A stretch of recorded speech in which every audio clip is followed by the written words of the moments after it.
Hello ನನ್ನ ಕುಟುಂಬದವರೇ, ಇವತ್ತು ನಾನು ಸುಲಭವಾದ ಒಂದು ಬ್ರೇಕ್ಫಾಸ್ಟ್ ಮಾಡ್ತೀನಿ. ಇದನ್ನು ಮಾಡುವಾಗ ನಿಮ್ಮ ಜೊತೆ ಕೂಡ ಶೇರ್ ಮಾಡೋಣ ಅಂತೇಳಿ. ಇಲ್ಲಿ ಶುಂಠಿ ಸಣ್ಣ ತುಂಡು, ಒಂದು 3 ಹಸಿಮೆಣಸಿನಕಾಯಿ, ಸ್ವಲ್ಪ ಕೊತ್ತಂಬರಿ ಹಾಗೂ ಉಪ್ಪು ಇಷ್ಟನ್ನು ಹಾಕಿ ಸ್ವಲ್ಪ ನಾನು ಜಜ್ತಾ ಇದ್ದೀನಿ. ಮಿಕ್ಸಿ ಇದೆ ಆದರೆ ಮಿಕ್ಸಿಯಲ್ಲಿ ಹಾಕಿ ಕೂಡ ನೀವು ಸ್ವಲ್ಪ ಗುರ್ರ ಅಂತ ಗ್ರೈಂಡ್ ಮಾಡ್ಬೋದು. ಇಲ್ಲಿ ನಾನು ಅರ್ಧ kg ರವೆಯನ್ನು ತೊಗೊಂಡಿದ್ದೀನಿ. ಸಣ್ಣ ರವೆ, ಸೆಮೋಲಿನ ರವೆ ಹೇಳ್ತೀವಿ ನೋಡಿ, ಅದನ್ನು ನಾನು ತೊಗೊಂಡಿದ್ದೀನಿ. ಹಾಗೂ ಅರ್ಧ ಪ್ಯಾಕೆಟ್ ಮೊಸರು ಇರುತ್ತೆ ನೋಡಿ, ಅದರಲ್ಲಿ 1 ಕಪ್ಪಷ್ಟು ಮಾತ್ರ ಸಪ್ರೇಟಾಗಿ ತೆಗೆದು ಉಳಿದದನ್ನು ಇದಕ್ಕೆ ಹಾಕ್ತಾ ಇದ್ದೀನಿ. 2 ಟೇಬಲ್ ಸ್ಪೂನಷ್ಟು ಎಣ್ಣೆ ಹಾಗೂ ಇದಕ್ಕೆ 1 ಸ್ಪೂನಷ್ಟು ಸಕ್ಕರೆ ಹಾಗೂ ರುಚಿಗೆ ತಕ್ಕಷ್ಟು ಉಪ್ಪು, ಅರ್ಧ ಲಿಂಬೆ ರಸ ಇಷ್ಟನ್ನು ಹಿಂಡ್ತಾ ಇದ್ದೀನಿ. ಇವಾಗ ಫಸ್ಟಿಗೆ ಅರ್ಧ ಕಪ್ಪಷ್ಟು ನೀರನ್ನು ಸೇರಿಸ್ತೀನಿ. ಆಮೇಲೆ ನೋಡಿಕೊಂಡು ಹಾಕ್ಬೋದು ಎಷ್ಟು ಬೇಕಂತ ಹೇಳಿ. ಹಾಗೂ ನಾವು ಜಜ್ಜಿ ಇಟ್ಟಿದ್ವಿ ನೋಡಿ, ಅದನ್ನು ಕೂಡ ಇದಕ್ಕೆ ಸೇರಿಸೋಣ. ಹಾಗೂ ಸರಿಯಾಗಿ ಇದನ್ನು ಮಿಕ್ಸ್ ಮಾಡಿ, ಚೂರು ಕೂಡ ಗೆಡ್ಡೆ ಎಲ್ಲ ಉಳಿಬಾರ್ದು ಇದರಲ್ಲಿ. ಹಾಗೆ ಕರೆಕ್ಟಾಗಿ ಮಿಕ್ಸ್ ಆಗಬೇಕು. ನೋಡ್ತಾ ಇದ್ದೀರಲ್ಲ, ಒಮ್ಮೆಲೆ ನೀರಿನ ಅವಶ್ಯಕತೆ ಇದೆ ಆದರೆ ನೀವು ಮತ್ತೊಮ್ಮೆ ನೀರನ್ನು ಹಾಕಿ. ಇವಾಗ ರವೆ ಸ್ವಲ್ಪ ನೀರನ್ನೆಲ್ಲ ಎಳಿಲಿಕ್ಕಿರುತ್ತೆ, ಹಾಗಾಗಿ 5 ನಿಮಿಷ ಇದನ್ನು ಮುಚ್ಚಿಡೋಣ. 5 ನಿಮಿಷದ ನಂತರ ನೋಡೋಣ. ತುಂಬ ಗಟ್ಟಿ ಅಂತ ಎನಿಸಿದರೆ ನೀರನ್ನು ಸೇರಿಸಬೇಕು. ನೋಡಿ, ಈ ಹದಕ್ಕಿರಬೇಕು ಬ್ಯಾಟರ್. ಕಾಣ್ತಾ ಉಂಟು ನೋಡಿ, ಈ ರೀತಿ ಇರಬೇಕು. ಇದಕ್ಕಿಂತ ತುಂಬ ತೆಳುನೂ ಇರಬಾರ್ದು, ದಪ್ಪನೂ ಇರಬಾರ್ದು. ಇವಾಗ ಇದಕ್ಕೆ 1 ಚಮಚದಲ್ಲಿ ನಾನು ಈನೋವನ್ನು ಹಾಕ್ತಾ ಇದ್ದೀನಿ. 2 ಪ್ಯಾಕೆಟ್ ಇರುತ್ತೆ ನೋಡಿ, ಸಣ್ಣ ಸಣ್ಣ ಈನೋ ಪ್ಯಾಕೆಟ್ ಸಿಗುತ್ತೆ ಬ್ಲೂ ಕಲರಿದ್ದು, ಅದನ್ನು ನಾನಿಲ್ಲಿ ಹಾಕಿದ್ದೀನಿ. ಹಾಗೂ ಸ್ವಲ್ಪ ಅದರ ಮೇಲೆ ನೀರನ್ನು ಹಾಕಿ ಸರಿಯಾಗಿ ಇದನ್ನು ಮಿಕ್ಸ್ ಮಾಡ್ತೀನಿ. ಈನೋ ಹಾಕೋದಕ್ಕಿಂತ ಮೊದಲು ಇಡ್ಲಿ ಪಾತ್ರೆಯನ್ನು ನಾವು ಇಟ್ಟು ಬಿಡಬೇಕು. ಬಿಸಿಯಾಗಿರಬೇಕು, ಅದು ನೀರು ಕುದಿತಿರಬೇಕು. ಈನೋ ಹಾಕಿದ ತಕ್ಷಣ ಮೆಲ್ಲನೆ ಅದನ್ನು ಮಿಕ್ಸ್ ಮಾಡಬೇಕು ಹಾಗೂ ರಪಕ್ಕನೆ ಇದಕ್ಕೆ ಹಾಕಿಬಿಡಬೇಕು. ವೆಯ್ಟ್ ಮಾಡಲಿಕ್ಕಿಲ್ಲ, ಇಡಲಿಕ್ಕಿಲ್ಲ. ಗೊತ್ತಾಯ್ತಲ್ಲ? ನೀವು ಅಲ್ಲೇ ಇಟ್ಟರೆ ಅದು ತುಂಬ ಸಾಫ್ಟಾಗಿ ಬರಲ್ಲ. ತಕ್ಷಣ ನೀವು ಸ್ವಲ್ಪ ಮಿಕ್ಸ್ ಮಾಡಿ ಹಾಕಿಬಿಟ್ರೋ ತುಂಬ ಚೆನ್ನಾಗಿ ಬರುತ್ತೆ. ಇವಾಗ ಇದನ್ನು ಮುಚ್ಚಿಡೋಣ. 10 ನಿಮಿಷ ಇದನ್ನು ಚೆನ್ನಾಗಿ ಬೇಯಿಸೋಣ. ಅಷ್ಟು ತನಕ ಇದಕ್ಕೆ ನಾನು ಗ್ರೇವಿ ರೆಡಿ ಮಾಡ್ತಾ ಇದ್ದೀನಿ. ಇಲ್ಲಿ ನಾನು ಮಶ್ರೂಮ್ ತೊಗೊಂಡಿದ್ದೀನಿ, ಅದನ್ನು ಕಟ್ ಮಾಡ್ತಾ ಇದ್ದೀನಿ. ಸುಮಾರು ಜನ ಅವತ್ತು ನಾನು ಮಶ್ರೂಮ್ ಮಾಡಿದಾಗ ಕೇಳಿದರು ಎಲ್ಲಿಂದ ತೊಗೊಂಡು ಬಂದ್ರಿ ಅಂತ ಹೇಳಿ. ಬ್ಯಾಂಗ್ಳೂರು ಲುಲ್ಲು ಮಾಲ್ ಉಂಟು ನೋಡಿ, ಅಲ್ಲಿ ಹೋಗಿದ್ವಿ. ಆವಾಗ ತೊಗೊಂಡು ಬಂದಿದ್ದು ಮಶ್ರೂಮ್. ತುಂಬ ಚೆನ್ನಾಗಿದೆ ಇದು, ಹಾಗೂ ಗಟ್ಟಿ ಕೂಡ ಇದೆ. ಹಾಗೆ ಇದರದ್ದೇ ನಾನಿವತ್ತು ಇದಕ್ಕೆ ಎಗ್ಗನ್ನು ಹಾಕಿ ಸ್ವಲ್ಪ ಕ್ರೀಮಿ ಗ್ರೇವಿ ಮಾಡ್ತೀನಿ. ತುಂಬ ಚೆನ್ನಾಗಾಗುತ್ತೆ. ಚಪಾತಿಗಿರಲಿ ಅಥವಾ ಈ ರೀತಿ ದೋಸೆ, ಇಡ್ಲಿ ಎಲ್ಲದಕ್ಕೂ ಒಳ್ಳೆಯದಾಗುತ್ತೆ. ಯಾವಾಗಲೂ ಸಾಂಬಾರು ಚಟ್ನಿ ತಿನ್ನೋದಕ್ಕಿಂತ ಈ ರೀತಿ ಒಮ್ಮೆ ನೀವು ಮನೆಯಲ್ಲಿ ಸ್ಪೆಷಲ್ ಡೇಗೆ ಮಾಡಿಕೊಡಿ, ತುಂಬ ಚೆನ್ನಾಗಾಗುತ್ತೆ. ಅಂದರೆ ಸಂಡೇ ಇರುತ್ತೆ ಅಥವಾ ಯಾವಾಗಲಾದರೂ ಎಲ್ಲರೂ ಒಟ್ಟಿಗೆ ತಿನ್ನುವ ಟೈಮಲ್ಲಿ ಇದನ್ನೆಲ್ಲ ಮಾಡಿ ಇಷ್ಟ ಆಗುತ್ತೆ ಎಲ್ರಿಗೂ. ಬಾಣಲಿಗೆ ಸ್ವಲ್ಪ ಎಣ್ಣೆಯನ್ನು ಹಾಕಿ ಕಸೂರಿ ಮೆಂತ್ಯವನ್ನು ಹಾಕಿದ್ದೀನಿ.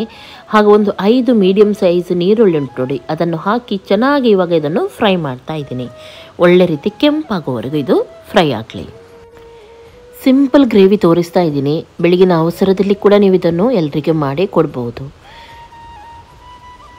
ಓಕೆ, ಇವಾಗ ಇದಕ್ಕೆ ಜಿಂಜರ್ ಗಾರ್ಲಿಕ್ ಪೇಸ್ಟ್ 1 ಚಮಚದಷ್ಟು ಹಾಕೋಣ. ಹಾಗೂ ಒಳ್ಳೆ ರೀತಿ ಇದನ್ನು ಫ್ರೈ ಮಾಡೋಣ.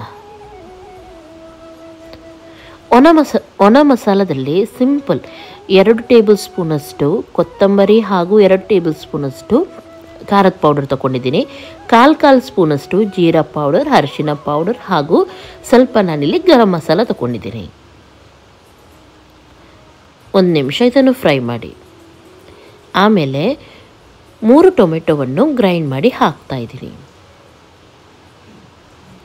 ಸರಿಯಾಗಿ ಇದನ್ನು ಮಿಕ್ಸ್ ಮಾಡಿ. ಇವಾಗ ಎಣ್ಣೆ ಮೇಲೆ ಬಿಡೋವರೆಗೂ ಒಳ್ಳೆ ರೀತಿ ಇದನ್ನು ನಾವು ಫ್ರೈ ಮಾಡಲಿಕ್ಕುಂಟು.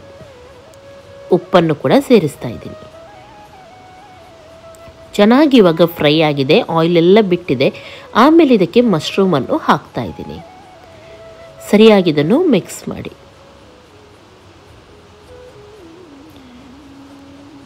ಇವಾಗ ಸ್ವಲ್ಪ ನೀರನ್ನು ಹಾಕಿದರೆ ಸಾಕು, ಮಶ್ರೂಮಲ್ಲಿ ನೀರು ಬಿಡುತ್ತೆ. ಹಾಗಾಗಿ ಸ್ವಲ್ಪ ನೀರನ್ನು ಹಾಕಿ ಗ್ಯಾಸನ್ನು ಮೀಡಿಯಮ್ ಫ್ಲೇಮಲ್ಲಿಟ್ಟು ಮುಚ್ಚಿಟ್ಟಿದ್ದೆ. ಇವಾಗ ಮಶ್ರೂಮ್ ಚೆನ್ನಾಗಿ ಬೆಂದಿದೆ, ನೀರು ಕೂಡ ಒಳ್ಳೆ ರೀತಿ ಬಿಟ್ಟಿದೆ ನೋಡ್ಬೋದು. ಇಷ್ಟೇ ಮಾಡೋದಾದರೆ ಇಷ್ಟೇ ಮಾಡ್ಬೋದು, ಸಾಕು. ಇದೇ ಗ್ರೇವಿ ತುಂಬ ಚೆನ್ನಾಗಾಗುತ್ತೆ. ಇದಕ್ಕೆ ನಾನು ಮೊಟ್ಟೆ ಬೇಯಿಸಿ ಹಾಕ್ತಾ ಇದ್ದೀನಿ. ನೀವು ಇವಾಗ ಲಂಚ್ ಬಾಕ್ಸಿಗೆಲ್ಲ ಕೊಡೋದಾದರೆ ಮೊಟ್ಟೆಯೊಂದಿಗೆ ಕೊಡ್ಬೋದು. ನೀವು ಮನೆಯಲ್ಲಿ ಸಾಂಬಾರೊಂದಿಗೆ ತಿನ್ಬೋದು. ಇವಾಗ ನಾನು ಇದಕ್ಕೆ ಸ್ವಲ್ಪ ಮೊಸರು 1 ಕಪ್ಪಷ್ಟು ಹಾಗೂ 1/4 ಕಪ್ಪಷ್ಟು ಕ್ಯಾಶು ಗೇರು ಬೀಜ ಉಂಟು ನೋಡಿ, ಅದನ್ನು ಗ್ರೈಂಡ್ ಮಾಡಿ ಇದಕ್ಕೆ ಸೇರಿಸಿದ್ದೀನಿ. ಇದರಿಂದ ಗ್ರೇವಿ ತಿಕ್ಕಾಗಿ ಕ್ರೀಮಿಯಾಗಿ ಚೆನ್ನಾಗಾಗುತ್ತೆ. ಚೆನ್ನಾಗಿ ಕುದಿ ಬರ್ತಾ ಉಂಟು. 2 ಹಸಿಮೆಣಸಿನಕಾಯಿ, ಕೊತ್ತಂಬರಿ ಸೊಪ್ಪು ಹಾಕ್ತಾ ಇದ್ದೀನಿ. ಓಕೆ, ಇಷ್ಟೇ ಮಾಡಲಿಕ್ಕಿರೋದು. ಇವಾಗ ಗ್ಯಾಸನ್ನು ಆಫ್ ಮಾಡಿ ಹಾಗೂ ಸರ್ವ್ ಮಾಡಿ. ಗ್ರೇವಿ ನೋಡ್ಬೋದು, ಕ್ರೀಮಿಯಾಗಿ ಚೆನ್ನಾಗಿ ಬಂದಿದೆ. ಇಲ್ಲಿ ನೀವು ಕೇವಲ ಮೊಸರು ಬೇಕಿದ್ರೂ ಆ್ಯಡ್ ಮಾಡ್ಬೋದು, ಅಥವಾ ಸ್ವಲ್ಪ ಕ್ರೀಮಿ ರೀತಿ ಬೇಕಿದ್ರೆ ಅದಕ್ಕೆ ನಾನು ಗೇರು ಬೀಜ, ಗೋಡಂಬಿ ಉಂಟು ನೋಡಿ, ಅದನ್ನು ಗ್ರೈಂಡ್ ಮಾಡಿ ಹಾಕಿದ್ದೆ.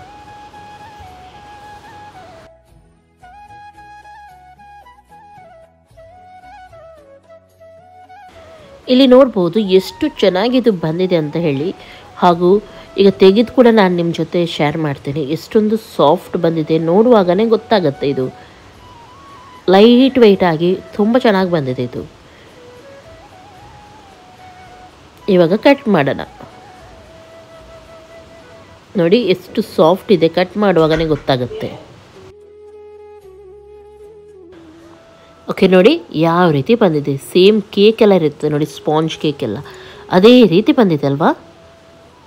ಮನೆಯಲ್ಲಿ ಎಲ್ಲರಿಗೂ ಇಷ್ಟ ಆಗುತ್ತೆ. ಸ್ವಲ್ಪ ಲೈಟ್ ವೆಯ್ಟ್ ಆಗಿ ತಿಂದಿದ್ದೇ ಗೊತ್ತಾಗಲ್ಲ, ಸಾಫ್ಟ್ ಇತ್ತು, ತುಂಬ ಇಷ್ಟ ಆಗುತ್ತೆ. ಇದನ್ನೊಮ್ಮೆ ನೀವು ಟ್ರೈ ಮಾಡಿ. ಸಿಂಪಲ್, ಯಾವಾಗಲೂ ನಾವು ಮಾಡ್ತೀವಿ ನೋಡಿ ರವೆ ಇಡ್ಲಿ, ಅದೆಲ್ಲ ಸೇಮ್ ಅದೇ ರೀತಿ, ಆದರೆ ಸ್ವಲ್ಪ ಅದಕ್ಕೆ ಹೊಸ ಟಚ್ ಅಂತ ಹೇಳ್ತಾರೆ ನೋಡಿ, ಆ ರೀತಿ.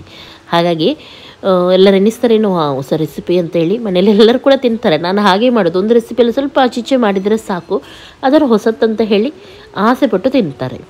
ಓಕೆ, ಇವತ್ತಿನ ಈ ರೆಸಿಪಿ ನಿಮಗೆ ಖಂಡಿತವಾಗ್ಲೂ ಸ್ವಲ್ಪ ಆದರೂ ಈಸಿ ಉಂಟು, ಇಷ್ಟ ಆಯ್ತು ಅಂತಾದರೆ ನೀವೇನು ಮಾಡಬೇಕು, ಲೈಕ್ ಮಾಡಬೇಕು, ಹಾಗೂ ಎಲ್ಲರಿಗೆ ಶೇರ್ ಮಾಡಬೇಕು. ಅವರು ಕೂಡ ಮಾಡಿ ತಿನ್ನಲಿ ಮನೆಯಲ್ಲಿ. ನಿಮಗೆ ಗೊತ್ತಿದ್ದವರಿಗೆ ಎಲ್ಲರಿಗೂ ಶೇರ್ ಮಾಡಿ. ಹಾಗೂ ನನ್ನ ಚಾನಲ್ಗೆ ನೀವು ಸಬ್ಸ್ಕ್ರೈಬ್ ಮಾಡಲಿಲ್ಲ ಅಂತ ಸಬ್ಸ್ಕ್ರೈಬ್ ಮಾಡಿ. ಎಲ್ಲರಿಗೂ ಟೇಕ್ ಕೇರ್, ಬಾಯ್ ಬಾಯ್.